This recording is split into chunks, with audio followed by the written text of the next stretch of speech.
Um,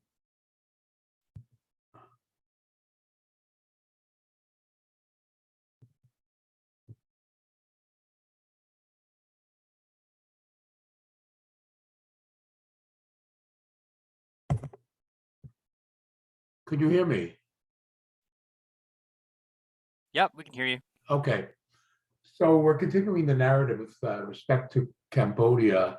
Is there any, are there any questions left over from last time about this?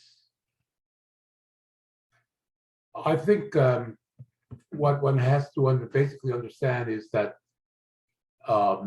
Nixon, desperate to find some sort of way in which he could make Vietnamization work, he involved the United States more deeply in Cambodia and eventually, as you'll see, also in Laos, widening the war. At the same time, he was pulling American troops out of Vietnam. This process had started soon after he took the presidency. And so there's this troop drawdown going on the ground. And at the same time, he intervenes more and more deeply into Cambodia and Laos. And the policy is basically self-contradictory, and it just makes things worse. The war becomes generalized right throughout Indochina, and it just compounds the fiasco that the Americans find themselves in. At the same time, we are looking forward to the fact that there is rapprochement going on eventually with China, and that does provide a certain exit for the United States in this impossible situation. So are there any questions about this? And so we're dealing with Cambodia. We started to deal with Cambodia. We looked at the deeper background of the situation, and we saw that that Sihanouk was he was an authoritarian, but he did some good things. In particular, he through his neutralism, he limited the impact of the war, at least until 1969. And at the same time, he was an autocrat, and he repressed the opposition. But he did build up the health and education infrastructure in Cambodia. And as I told you last time, things were deteriorating, and we'll do that again when we do the review question. But as I said, there was a certain veneer of a decent life for the peasants, because there was plenty of fish and rice in the country because of the Mekong River. So let's go. Let's get more deeply involved, and we're looking to the sort of overthrow of Sihanouk and the intensification of the war. Well, I told you that the communists, one trend was that the Communist Party in Cambodia, which originated in the 30s as part of the Indochina Communist Party, it was dominated by the Vietnamese from the get-go. And over time, as more Cambodians became educated, they began to feel a certain resentment. And that resentment grew, especially when the Vietnam War developed, because the Vietnamese communists, they saw the war in their own terms, and they didn't take into account what was going on in Cambodia. They wanted Sihanouk, and Sihanouk did maintain, allow the sort of bases and the Ho Chi Minh Trail. And he did allow the communists in Vietnam to move supplies through Sihanoukville. And so the Vietnamese, they wanted Sihanouk to remain in power. But Sihanouk, being an autocrat, he repressed the communists. And as a matter of fact, it got so bad that um, a certain number of them, several thousand, actually um, left Cambodia and went to Hanoi. They took refuge in Hanoi.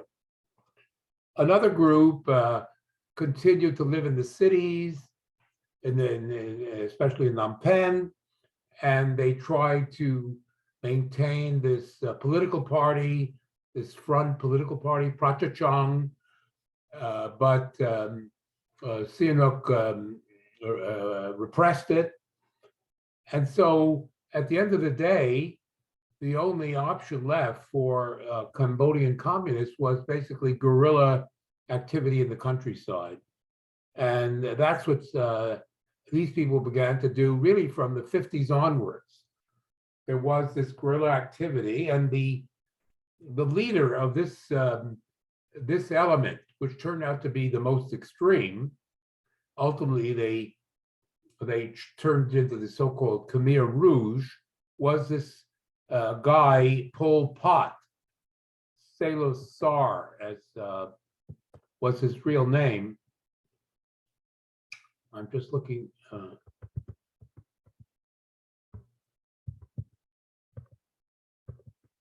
Here, I have the name right here. Pol Pot. Well, this group, it's important to talk a little bit about this group, the group around Pol Pot, because these people, there's a group of sort of well-to-do young intellectuals who had gone off to Paris, the University of Paris, very glamorous and so on, lots of third world people there, lots of discussion, and they had become members of the French Communist Party. They were aware of what was going on in many of the other third world countries. And one of them was a man by the name of Ho Wan, was his name. And he was, in some ways, intellectually the most brilliant.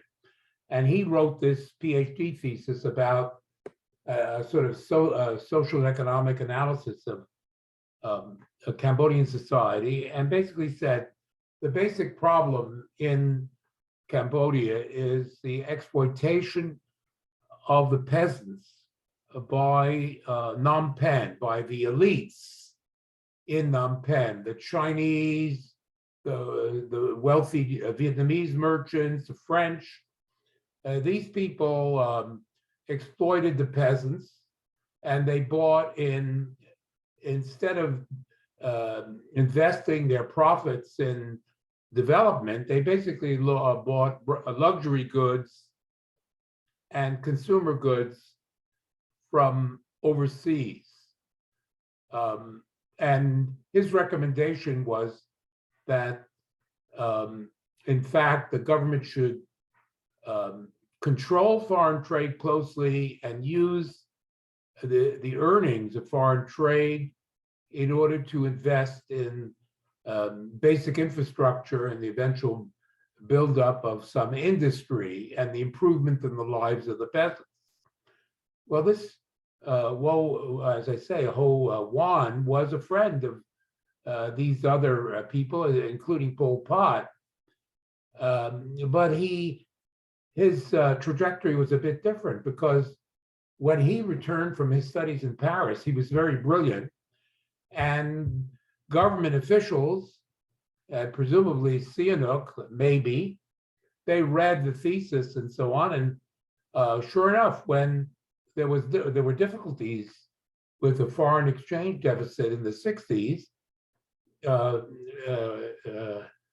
Sihanouk appointed him basically as the finance minister, and in 65, Sihanouk basically nationalized foreign trade, following the advice of this individual who the government officials didn't know that he was a member of this radical group.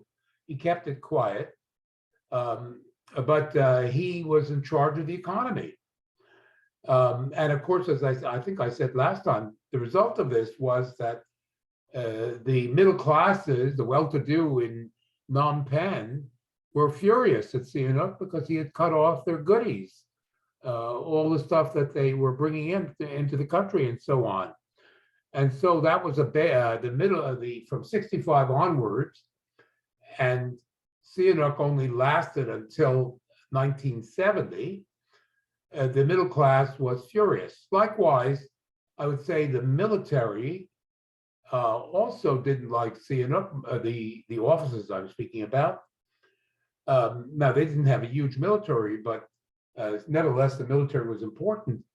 And these military officers, they disliked the fact that Sihanouk, denouncing the Americans for intriguing against him, broke off diplomatic relations with the United States in 1965. And so essentially the elites in Cambodia were largely alienated from Sihanouk by 1965.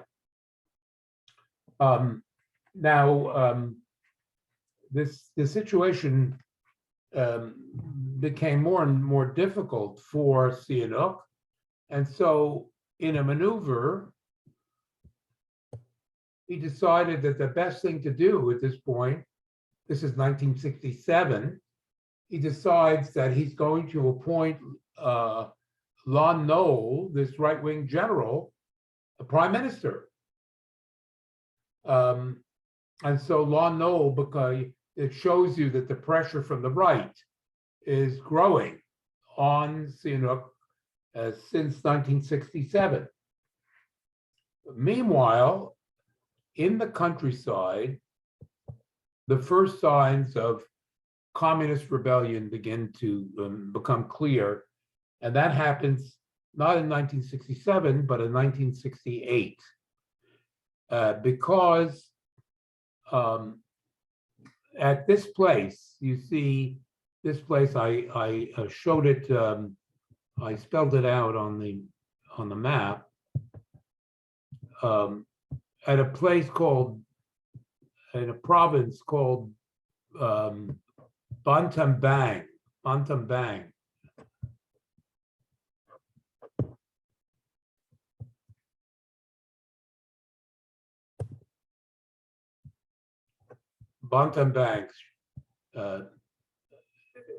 Here, you can see this right here on the map. You see it's the northwestern, sort of more or less the remotest part of the country. The government decided to build a sugar refinery. This is now, Lon Nol is in power. And here, the communists had been active for some years, really since the mid-50s.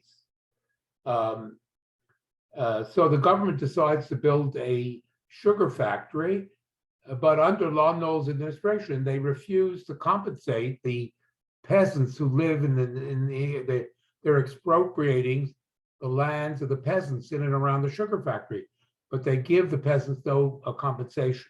Moreover, the army is going around on the orders of Lon Nol and brutally collecting taxes from the peasants. So the result is that the peasants rise up. They seize the weapons of the soldiers. They seize whatever small towns there are in this region. They break into the armories, and led by these communist guerrillas, they begin a rebellion. This is in 1968. Well, Lon Nol comes back, he orders reinforcements, and he kills about 10,000 peasants. And this explosion, if you like, at Bantam Bang sets off an insurrection not only in this area, but in 6 of the provinces of Cambodia, in this region, the communist rebellion, communist peasant rebellion begins to gain momentum. This is in 1968.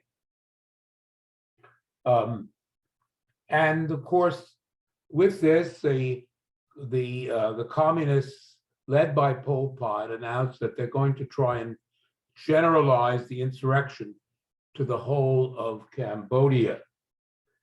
And as a matter of fact, as one student of these matters says, that Sihanouk, caught between the communists on the one hand and Lon Nol on the other, really is losing control of the situation, can't keep control of the situation. And I'm just quoting this historian. He says as follows, I'm quoting him: "Whatever the reasons for the actual outbreak of the Bantabang rebellion, the die was cast for an accelerating contest between the left and the right in Cambodian politics. And in this conflict, Sihanouk increasingly appeared as an onlooker rather than as a participant. In other words, he had lost control of the situation." Now, still you can say that this is 1968. The peasants, yes, in this area, they had moved to insurrection. But overall, the situation for most of the peasantry remained the same because they revered the king. They were sort of very insular. They were very religious. Buddhism was very important to them. Their families, their extended families, this was their world. And above all, they looked to Sihanouk. But things changed by 1969 because in the spring, of course, as I explained, Nixon begins to seriously bomb eastern, it's not the whole of Cambodia, it's this whole area on the eastern edge, the Ho Chi Minh Trail and the suspected communist sanctuaries in the eastern Cambodia. But this is on an extraordinary scale. He's doing the same thing in Laos, but the bombing is indescribable. And as I said, about 1 million people perish under this rain of bombs. This event, plus the outbreak of the rebellion in Bantabang, 68, this is what now began to destabilize the country, and in particular, the young peasants now from 69 onwards begin to turn to the communists, begin to turn to the Khmer Rouge. They begin to join the Khmer Rouge. Meanwhile, this is happening in 1969 and into 1970. Meanwhile, the people up in Hanoi are basically telling the Khmer Rouge, are telling Pol Pot, listen, Sihanouk must remain in power. He's a neutral, and we're fighting an Indochina war against the Americans. So let's keep Sihanouk in power and maintain his neutrality, and that will allow us to continue the war. But of course, the attitude of the Khmer Rouge at this point is that, wait a minute, Sihanouk has been persecuting us. Now we have this open uprising, and you're telling us that we have to keep Sihanouk in power. And the Soviet Union and China took the same attitude. Sihanouk has to stay in power. This is the way to basically win the struggle in Indochina. And Vietnam has to have, the war in Vietnam has to have priority. And the conclusion of Pol Pot and the Khmer Rouge is, and it's quite important, they say, no, we want Pol Pot to be gone, and our priority is basically our revolution in Cambodia. The Vietnamese don't care about us. and we don't care about um, Vietnam. We're looking after the interests of the communist revolution in Cambodia. Now, this is significant because communist ideology, stemming way back to the Russian Revolution and in its immediate aftermath, was based on the principle of what was referred to as communist or worker internationalism. Communists didn't fight one another. They were all of the people. They were all workers. And so this is ridiculous. You can't, it goes against the theory. Well, it went against the theory. This was a real split. But I draw your attention to the fact that this split had already happened on a larger stage, because already in the mid-50s, the Chinese communists and the Russian communists began to fight with one another. So this followed, if you like. So what we see here is very significant. The breakdown of communist internationalism is occurring between Russia and China, and between Cambodia and Vietnam.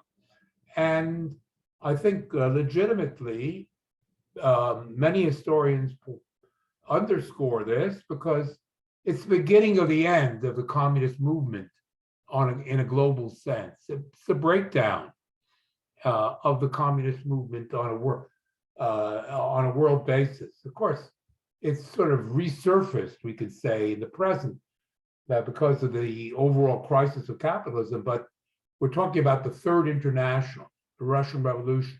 It's all unraveling now. It's beginning to unravel. And of course, the ultimate thing is, of course, the dissolution of the Soviet Union. I have to break off because my cat is outside and I have to bring him in. So just a second, I'm going to open the window.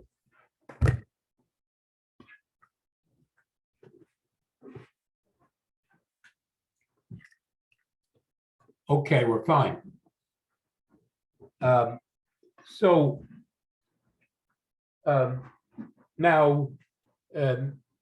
in the light of all this, what we see is the growth of the insurrection. By 1968, there are 2,000 full-time guerrillas. By 1970, the rebellion has spread throughout Cambodia. There are 4,000 full-time soldiers, and some 50,000 peasant militia have come into being, basically young boys who have joined the Khmer Rouge. Now, given this rebellion, and it's all over Cambodia by this point, Sihanouk, who has to contend with the right wing in Phnom Penh, basically he does everything he can to placate the right wing. And so he orders the closing of the port of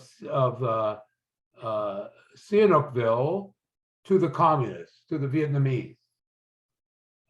He closes down the port, and he launches a propaganda campaign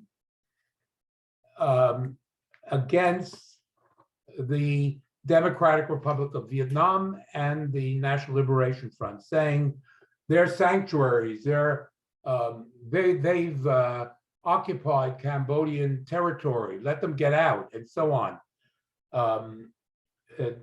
But this was not enough for the right wing at this point.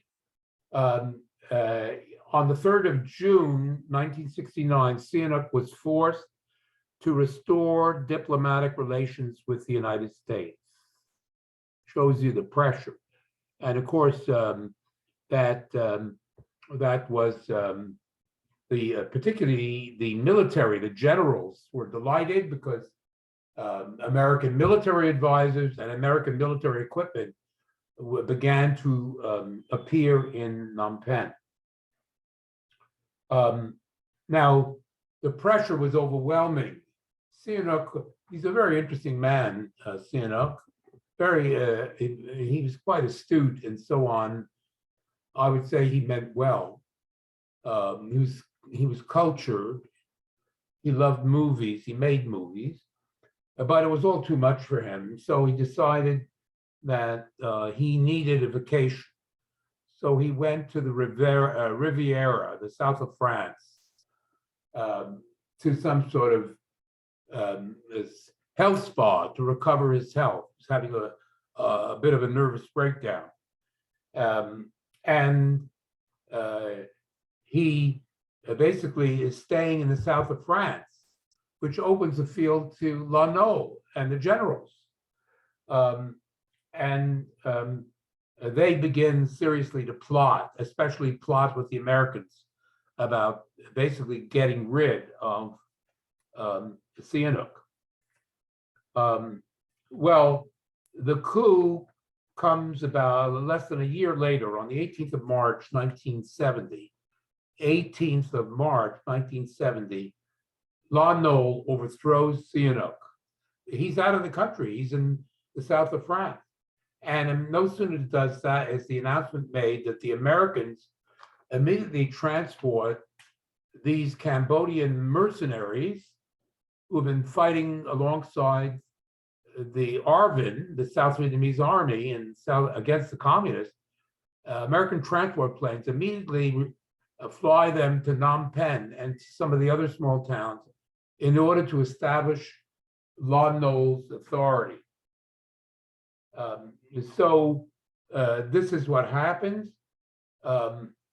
And no sooner is that announced that Hanoi basically orders the PAVN troops, the North Vietnamese troops, to march on Phnom Penh in order to overthrow Lannoy. That's the situation.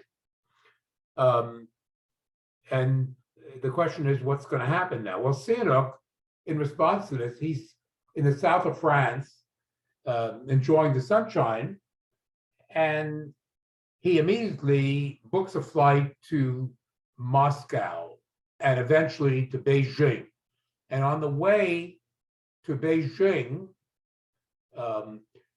he basically denounces the coup d'etat. He calls on the people to rise up against Lannoy and overthrow them. And he goes even further. He says, I now cast my lot with the communists, and I hope for a communist victory in Cambodia, but also in Laos and Vietnam. He openly comes out on the side of the communist side. He's been forced to choose. Now, Nixon in Washington is also looking at this situation. Sihanouk has been overthrown. Lannoy's in power. He's a friend of the United States. And it's possible that using the Cambodian army and the American Air Force, they can suppress the sanctuaries and get rid of the Ho Chi Minh Trail. And so Nixon, his response is basically to decide to invade Cambodia.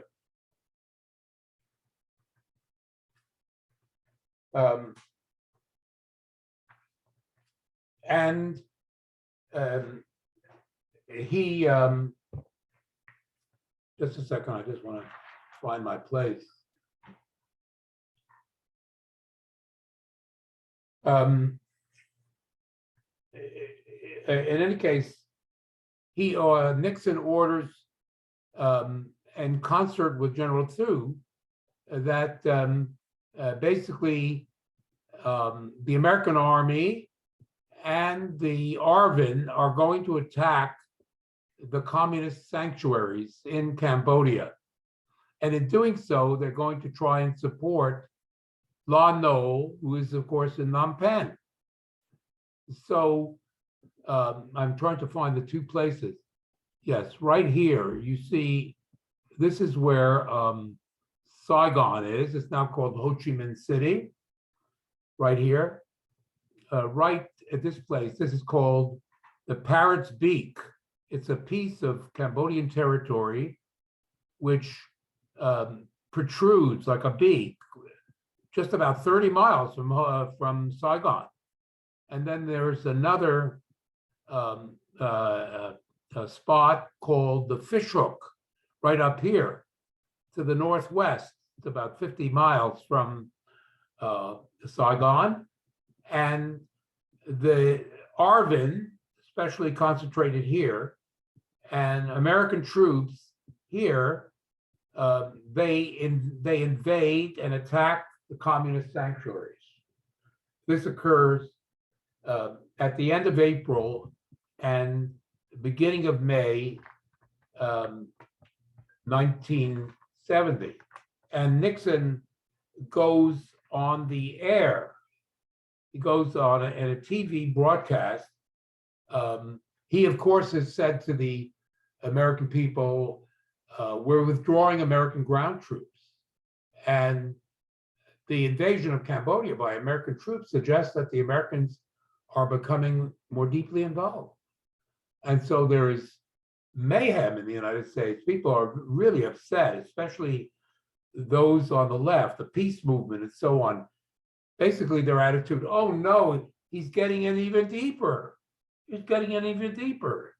Instead of getting out, he's getting in more deeply. Well, Nixon defies all these people.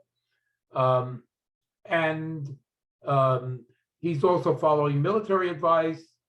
The American generals say to Nixon, listen, we need to save La Nole. We need to give Vietnamization a chance. We need to build up the ARVN. And at this point, we've already drawn down tens, if not hundreds of thousands of troops have been withdrawn. This is the last possibility of mounting some sort of significant operation against the communists. So let's clear out the sanctuaries. And so on this basis then, to save La Nole and to allow Vietnamization to succeed, according to Nixon, he basically gives the green light for this adventure. Well, he does save La Nole. He does disrupt communist operations for a few months, but most of the communist forces basically retreat deeply into Cambodia. The Americans and the ARVN are able to find very few troops, the communist troops, in this operation.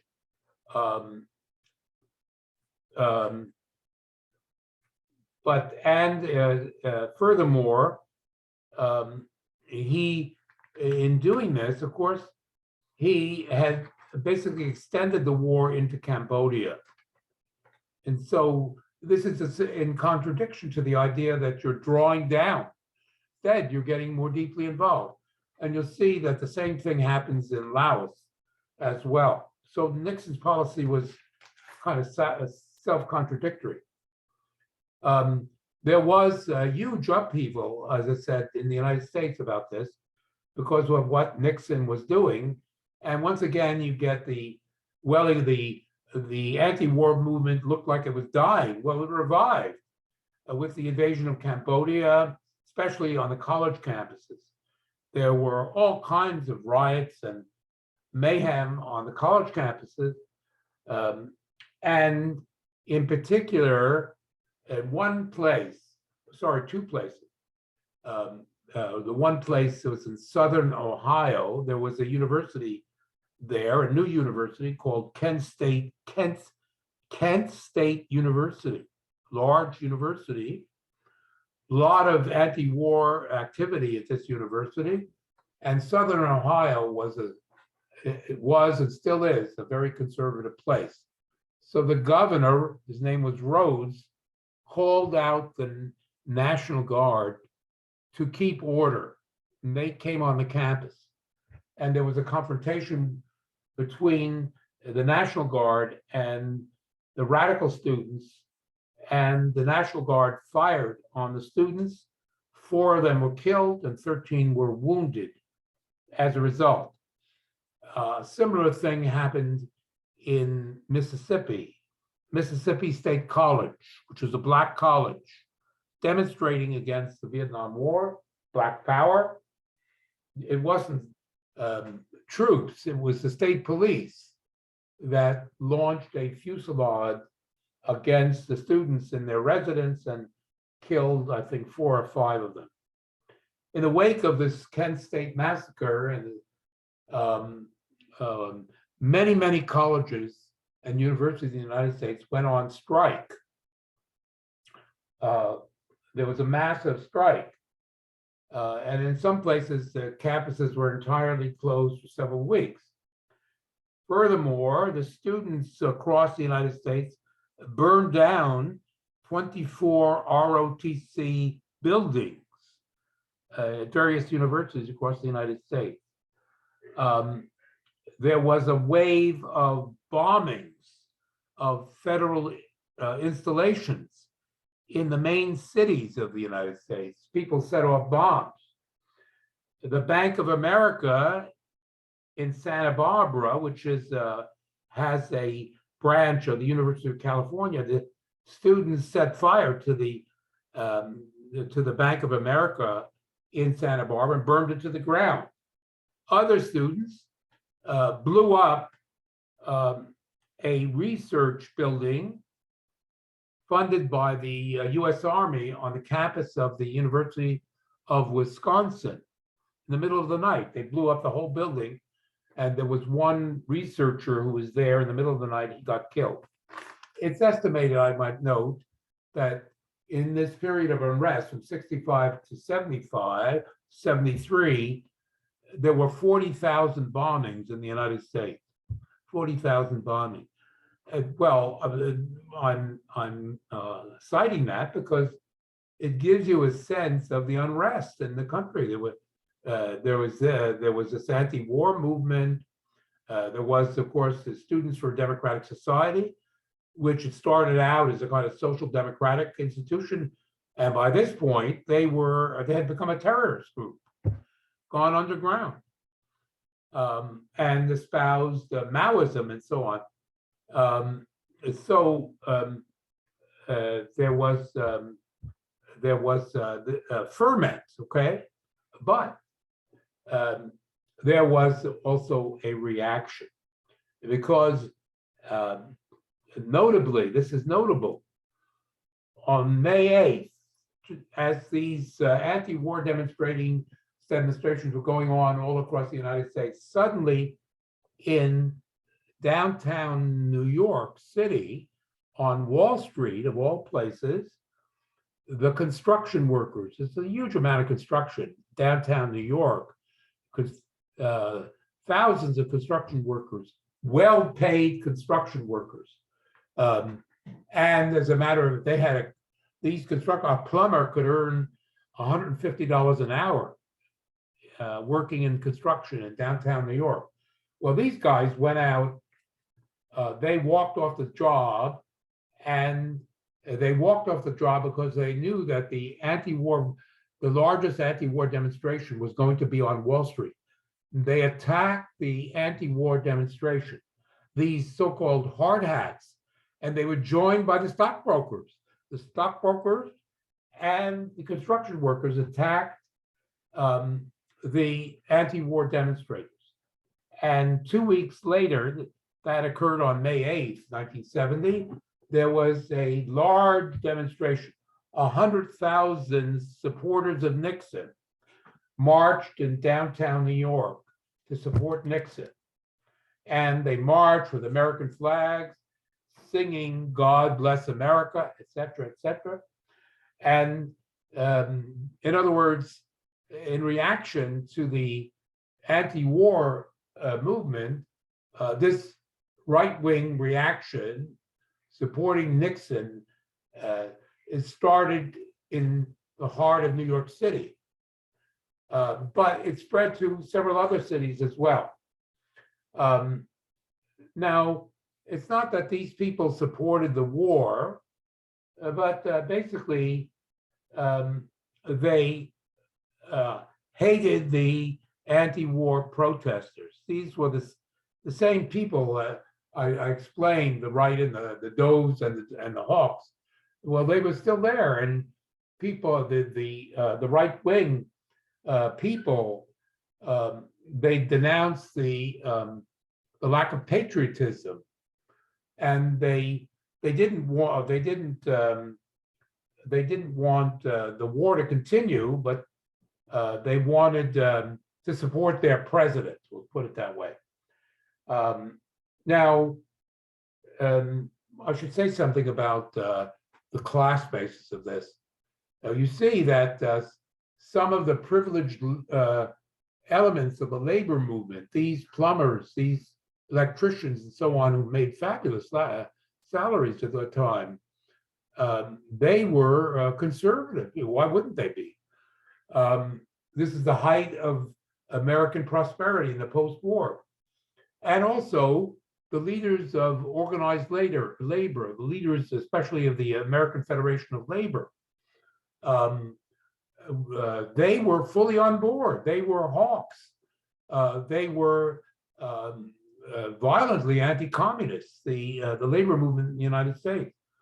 However, it should be said that the working class as a whole, if you take the working class as a whole, if you especially the lower paid workers, the blacks and the Latinos, who after all are part of the working class, the analysis of the data shows that it was the anti-war feeling, unorganized as it was, came from the working class whose sons were going off to the war.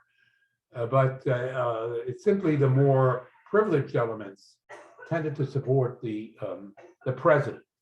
But at the same time, to give you a sense of the contradictory nature of things, the Senate, at this very point, on the 30th of June, 1970, a month after the Cambodian invasion, basically it revoked the Tonkin Gulf Resolution. Remember that Tonkin Gulf Resolution, when the suspected attack on American destroyer took place, which allowed Johnson a carte blanche to basically launch a war. This was specifically canceled by the Senate. And basically, the senators said, we were lied to. This was a lie. So the Tonkin Gulf Resolution was revoked, and the Senate also canceled all funds for further operations in Cambodia. Nixon responded. He went to the Lincoln Memorial. He was incensed, and there he gave an impromptu press conference and commenting on the student college protests, university protests. He said, bums who were blowing up college campuses. And then he denounced the congressional critics, saying that they were prolonging the war and they would be responsible for losing it. So what you have is the polarization that already began to develop in 1966, 67, has now reached a peak. And I would say that Nixon, he embodied a lot of this right way, this sentiment. It clustered around him, just as it would cluster around Ronald Reagan in the aftermath, and ultimately would re-express itself in the Trump presidency. And what we find is this I'm describing it, ultra patriotism, ultra nationalism, but also a strong undercurrent of hostility to Black people. They're demanding too much. The Blacks are getting out of hand, and they need to be suppressed. So patriotism, anti-Black, anti-counterculture, these hippies, these dope addicts, these gays, these women, these themes, which we, of course, are very alive today, they crystallize in this period.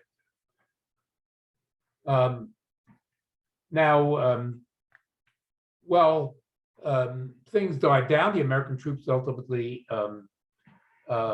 had to leave.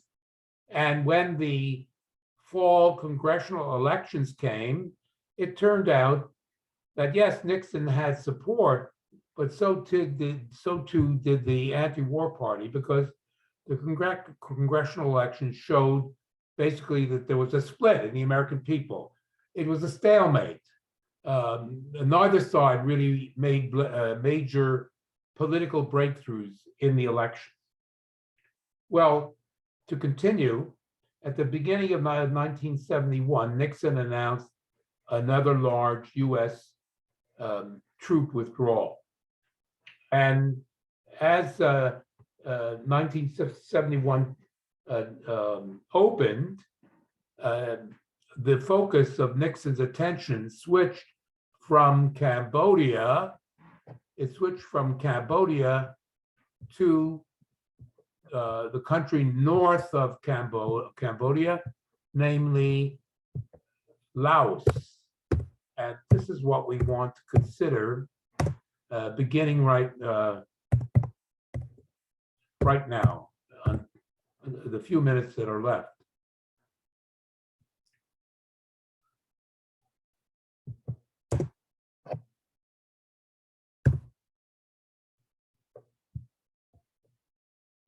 So here we have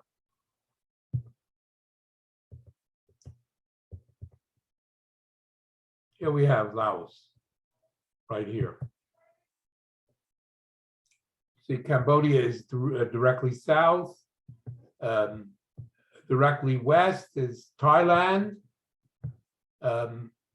North Vietnam is to the east, and to the very north there is a frontier with China. And important is that the Mekong River runs partways through Laos down into Cambodia. Laos looks like a tree. This is the trunk of the tree. These are the branches up here. You see that? It's caught between these different countries.